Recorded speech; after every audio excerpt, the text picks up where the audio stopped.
देश की आंतरिक सुरक्षा के लिए तैयार हैं देश की बेटियां। नमस्कार, मैं हूं नीरज राजपूत और आज फाइनल असॉल्ट में हम आपको लेकर चलेंगे सीआरपीएफ की कादरपुर स्थित एकेडमी में, जहां पर 117 नए अधिकारी सीआरपीएफ में शामिल हुए हैं, जिनमें 3 महिला अधिकारी भी शामिल हैं। हमारे साथ ऐश्वर्या है, साथ ही मेघा है और पूनम हमारे साथ है।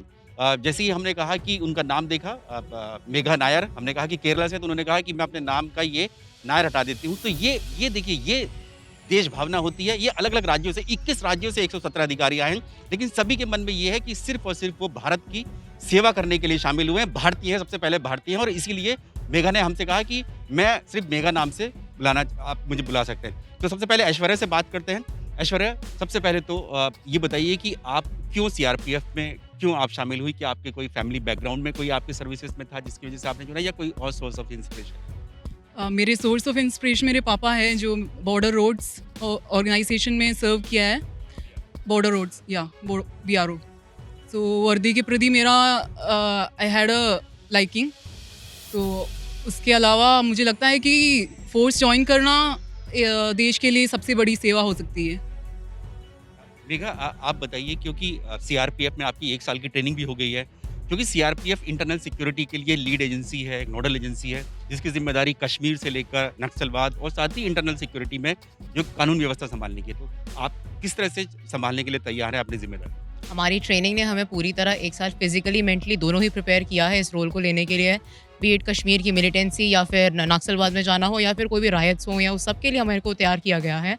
ऑल इट नीड्स इज़ कि हम लोग मेंटली स्ट्रॉन्ग रहे, एंड ट्रेनिंग ने तो हमें सिखाई दिया, और आगे हमारी जो सफ़र रहेगा हमारा, जो इस सीआरपीएफ में जो शुरू आज हुआ है, वो हमें सिखाता ही जाएगा धीरे धीरे। एंड हम सब तैयार ही हैं उस सब के लिए। वो हम तीनों ही नहीं, पूरे 117 डागोस उसके लिए तैयार हैं।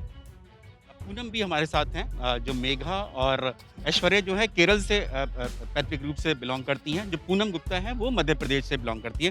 पूनम भी हमारे साथ है, पूनम से भी बातचीत करेंगे। पूनम, आपको क्या लगता है इस वक्त देश के सामने सबसे बड़ी चुनौती क्या है? अगर हम लोग बात करें सीआरपीएफ की, आप जो कि खुद कंपनी कमांडर यानी कि असिस्टेंट जो है कमांडर बनने जा रहे हैं। जी, इस वक्त सबसे बड़ी चुनौती नक्सलिज्म है, और इस क्षेत्र में सीआरपीएफ बहुत अच्छा काम कर रही है। हमारी कोबरा बटालियंस 10 कोबरा बटालियंस हैं हमारी, जो नक्सलवाद से लड़ने में बहुत प्रभावी हैं। इसके अलावा जीडी बटालियंस भी हैं जो एंटी नक्सल ऑपरेशंस कर रही हैं। हम सभी को कोबरा पीआई करना कंपलसरी है, और इसके बाद मैं उम्मीद करती हूँ कि हम उस ट्रेनिंग में भी खरा उतरेंगे, और आई लुक फॉरवर्ड इस फोर्स में अच्छा काम करने के लिए, देश सेवा करने के लिए। Thank you. क्योंकि मेघा, एक चीज़ और हमें बताइए, क्योंकि आज के टाइम में हम लोग जो इंटरनल सिक्योरिटी की बात करते हैं, खाली कश्मीर में आतंकवाद या नक्सल की बात नहीं करते। हम लोग देखते हैं कि रोज़ाना हम लोग देखते हैं कितने विरोध प्रदर्शन हमारे देश में होते हैं। उनको संभालने की जिम्मेदारी भी सीआरपीएफ या आप कह सकते हैं आरएफ की है। तो उसको किस तरह से आप निभाना चाहेंगे? क्योंकि हम लोग देख रहे हैं, और खासतौर से क्योंकि आप युवा हैं, और हम लोग देख रहे हैं युवा भी काफ़ी प्रदर्शन करते हैं। ये जो प्रक्रिया है, उसमें भी हर चीज़ में जैसे होता है ना कि कैसे भी बनाया गया है, हमारे लिए भी ऐसा ही है। ऐसा नहीं है कि जो दिखाया जाता है कि सीआरपी लाठी चला रही है, गोली चला रही है, ऐसा है नहीं।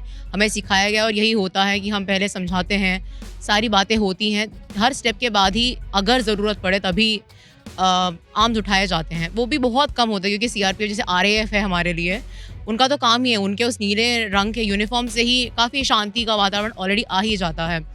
और हमारा रोल जो डिफाइन करने के लिए, जैसे हम फील्ड में जाएंगे, हमें जैसे जैसे एक्सपोजर मिलता जाएंगे, हम वो काम सीखेंगे। अभी तो हमने बस देखा है, समझा ऐसा होता है। जब ग्राउंड में जाएंगे हम खुद सीख लेंगे, और वो हमारा कर्तव्य जो होगा हम निभाएंगे। आपने कहा कि कश्मीर में आतंकवाद या फिर नक्सल एरिया में भी आपकी तैनाती होगी। कि दुश्मनों से, आतंकियों से, नक्सलियों से दो हाथ करने के लिए तैयार, क्योंकि आपकी पोस्टिंग, आपकी डिप्लॉयमेंट हो सकती है कश्मीर में भी, और कर रही हैं महिला अधिकारी जो आप। जी बिल्कुल, हमारी ट्रेनिंग में कोई अंतर नहीं है। औरतों की, मर्दों की एक ही ट्रेनिंग है। जो भी समस्या आएगी उसका डटकर मुकाबला करेंगे, और कश्मीर में हो या नक्सल एरिया में हो, महिला ऑफिसर्स हर जगह बहुत अच्छा काम कर रही हैं, एंड मुझे उम्मीद है कि मैं उस पर खरे उतरूँगी और अच्छा काम करूँगी। देश दुनिया की रक्षा सुरक्षा से जुड़ी हुई कोई भी जानकारी या सवाल आप मुझसे जानना चाहते हैं, तो उसके लिए आपको क्या करना है? हमारे इस फाइनल असॉल्ट यानी अनकट की वीडियो के कमेंट बॉक्स में जाकर अपना सवाल पूछना है। अगर ये सवाल और जानकारी देश की सुरक्षा से कॉम्प्रोमाइज नहीं करती है, तो मैं इसका जवाब आपको जरूर दूंगा।